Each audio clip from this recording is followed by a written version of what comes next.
makita natin direct yung picture ni Eden. Iyon! Yan na! Yay! Parang magkapatid lang din. Yan, oh. Oo nga, Hindi no? nagkakalayo, ha? Oo. Oh.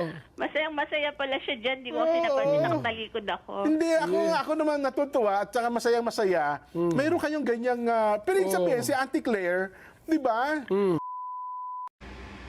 At yun na mga bayan, pag-usapan nga po natin na ito pong viral, viral na photo na kung saan magkayakap po si Atty. Claire at si Auntie Claire at itong si Ma'am Eden ng Net25.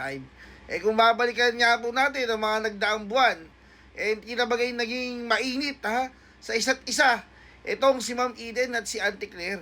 Mandakin mo mga kabayan, meron nga pong video na kung saan tila bagay nagkasagutan po. Nagkasagutan po. Ito pong si Auntie Claire at si Ma'am Eden dyan nga po sa press con ng PCO. At dahil nga po doon, tila bagay naging mainit ang pagtatagpo lagi nito ni Auntie Claire at ni Ma'am Eden na kung saan nga marami po ang sumusubaybay sa mga tanong at sagutan ng dalawa. At isa pa sa nagpa-viral dyan kay Ma'am Eden, ito pong si Daryl Yap na kung saan maalaala po natin binigyan o inalok ng voucher ng Louis Vuitton para ibili nga daw po ng bag ni Ma'am Eden. Di natin alam kung kinuha ni Ma'am Eden yun o hindi Pero ang alam po natin, siya po ay inalok ni Daryl Yap. Dahil po dyan, lalo pong nag-viral. Ito pong si Ma'am Eden. At kamakailan nga lang po, ay nakita yung larawan na kung saan nakayakap po si Auntie Claire dito kay Ma'am Eden. Ang tanong mga kabayan, ito ba'y simula na ng pakikipag-ayos ni Auntie Claire kay Ma'am Eden at hindi na nga ba magiging bias o maging dependog ng palasyo itong si Auntie Claire o kaya baka naman pina-plastic lang si Ma'am Eden neto ni Auntie Claire. Hindi po natin alam kaya nga po tayo nagtatanong, ano po sa tingin ninyo? Ay comment nyo kayo sa baba at narito po ang ulat tungkol dyan dito ni Sir Jen at ni Kuya Benny Sir Jen, Kuya Benny, pasok po. PCSO. Pinangangalandakan pa ba ni Mel Robles yung PCSO niya? Pagtulong sa kapwa ng ating mga kababayan, gusto ba niya patayain pa sa PCSO? Buti walang doon, yung numero, no? Yun na nga. Tama naman yun na dapat yung timba na lang para naman mas Yes. hindi mahaluan ng kung ano pa mang mga issue, gaya nung ginagawa na nga nung ibang mga local government, tsaka mga agencies na hindi nilalagay yung mga pagmumukha nila sa mga Nilalagay pa proyekto. yung sabihin mo kay Mel Robles, yaman din lamang siya na nagpapatakbo ata ng gobyerno natin. Siya ba, Kuya Benny? Si Mel Robles ba nagpapatakbo ng gobyerno natin ngayon? Hindi naman. Hindi naman. Iba naman yung pinatatakbo niya. Ruleta, pinatatakbo niya. Wag na kamang ilagay yung PCSO. Alam naman namin maraming pera ang PCSO, pero para pangalandakan pa niya yung pagtulong ng ating mga kababayan, baka naman pwede kamong alam Pero naman di natin. naman ang taong bayan yan.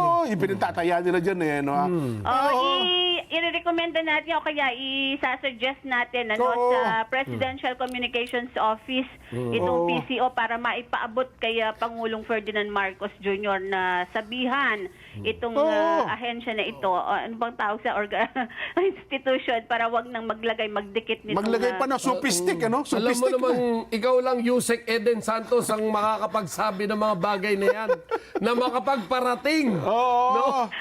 Sabihin mo, sinasuggest lang po ng palatuntunan. Baka naman kamo, yung kung DSWD, matatanggap pa natin. Ilagay na lang Office of the President. Yun. Kasi yung PCSO, under ng Office of the President Yes. yan Ilagay na lang Office of the President, huwag na PCSO. Yes. Di ba? Tama naman, pero siguro kung meron ding tatak yun, at least Kuya Jen, malalaman agad kung sino ba yung nagbigay kung sakali na merong mga nasirang mga food supplies na nakalagay dun sa timba.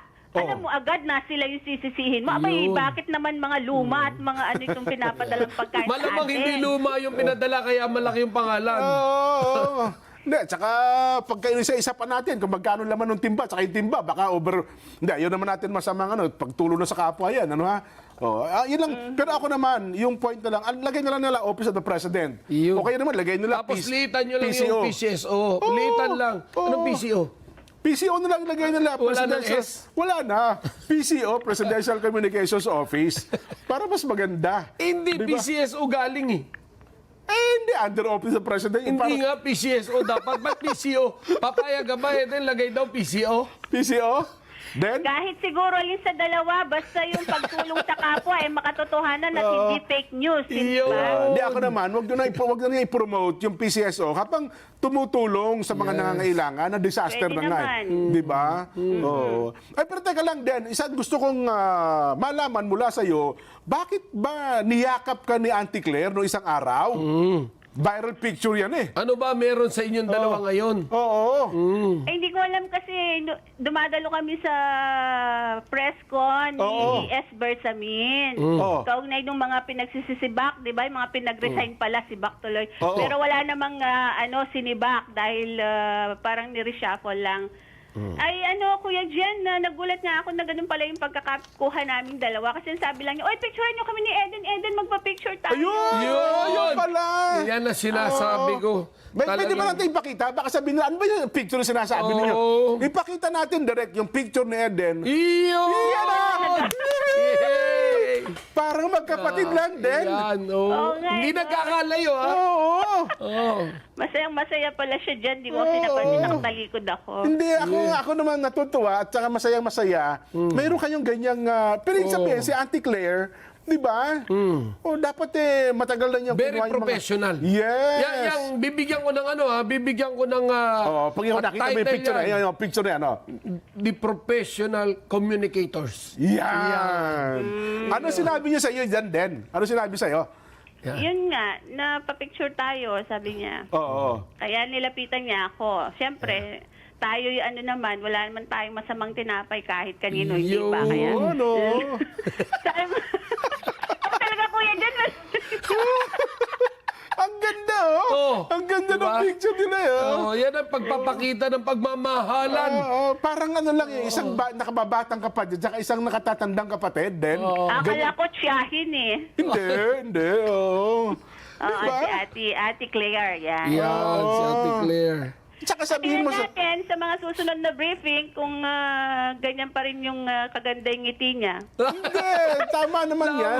Tayo naman Natural yung trabaho yan. lang, walang Nothing personalan. personal. Oo nga, talaga nagtatanong lang tayo di ba? Yes. So, tsaka sabihin mo sa kanya, yung cameraman nila, kapag ka nagtatanong ka, gaya nung iba, wag puro tagilid. Oo. Yung iba ay... Dapat yung medyo fokus na fokus. Oo. Kasi pag ibang nagtatanong din, nahahalatadong marami, nakatagilid ka, nasa likod mo yung camera, yung kuha. Pero kapag kayong ibang himpi na nagtatanong, ang ganda ng pose eh. Oo, Ba't ganda ganon? ng- Hindi, actually, matagal na rin namang concern niya ng MPC, members, na sana, pagka yung kukuhanan naman yung mga magtatanong, medyo ilayo ng konti, alam mo yon para maganda Oo. naman yung register sa camera. Oo. Eh, talagang yun ang gustong-gusto nila, talagang kala mo yun, yung close up talaga. Oo, extreme close-up. Labas sa mga pores eh. Pati mga pores. Oh. Extreme talaga. Kita whitehead sa Kaya blackheads eh. minsan umuupo na nga ako sa likuran para Ayun. malayo-layo ng konti dun sa camera. Kasi pag dun ako sa harap, Oo. lagi ako dun pinapaupo sa harap eh. Ayun. Kaya siguro Para ka pa lang ako nung ako estudyante pa lang, lagi ako sa harap din pinauupo. Ganon. Bakit ba ganun? Kapag paborito ka estudyante, talaga sa harap ka eh, di ba? So then, meron pa kayong mga pictures na ganyan sa mga susunod na araw. Oo. Eh, sa akin wala namang problema kung gusto niya bang magpa-picture sa susunod. Ganda, Ang ganda mo, girl! Oo. Yes! Yan, Okay na Yun, yan. oh. Pwede mo na nakikita ko tuloy dito sa sa Yun, oh. TV. Yun, Ayan. Kailangan masaya lang tayo dapat, di ba? Ha? Kailangan masaya lang, huwag magpa-stress. Yes! Tama nga naman. Yun. ha? Basta pag nagtanong, sumagot lang. Yun. Lang naman yun eh. Ha? Ayun. Anong, binati ka ba ni Auntie Claire nung birthday mo kahapon? Si Pangulong Marcos nagbumate. Wow! Oo. Nasa Malaysia sila kasi, Kuya Jen. Kasama ba si Kasama Auntie sila Claire sa Malaysia? Oo, kasama siya. Hindi Ayun. nagpapigil. Oo. So tinext ka lang ni BBM. Alam mo naman sa Malacanang, may mga pasulat-sulat siya di ba? Yan. Oo. Si FL, si First Lady. Si First Lady nasa Malaysia rin siya. Ganon. Kasama ni BBM. Hindi ka naman pinadalhan ng balde ng PCSO. Balde ng PCSO, walang ganon. Wala naman. Oo. Hindi naman tayo nabaha. Baka akala taga Maguindanao. Den, salamat na marami ha. Salamat Yan din. po ng update mula sa Malacanang. Ayun po, si Eden Santos ang best friend. Maidagdag din nga pala natin sa tanong kanina. Well, nag-text sa atin si past International Director ng Lions Multidistrict 301 na si Michael So Oho. na nagtatanong kung doon pa sa ad-even scheme kasama rin ba rito yung exemption nung mga EV. Electric Yung mga vehicle. electric vehicle, mga hybrid. Linawin lang po natin dito. Oho. Dahil sa exempted sila sa color coding. Yes, hindi sila sa kasama. EDSA ba, exempted sila? Tapos, So- actually, yung tanong ko rin dapat kanina di ba, kasi ako, hybrid yung sa akin Ano ka? Hybrid yung sasakyan Ako ko. naka-electric ako eh. Ganun ba? Electric chair. Ako hybrid, tinutulak May taga-tulak sa akin.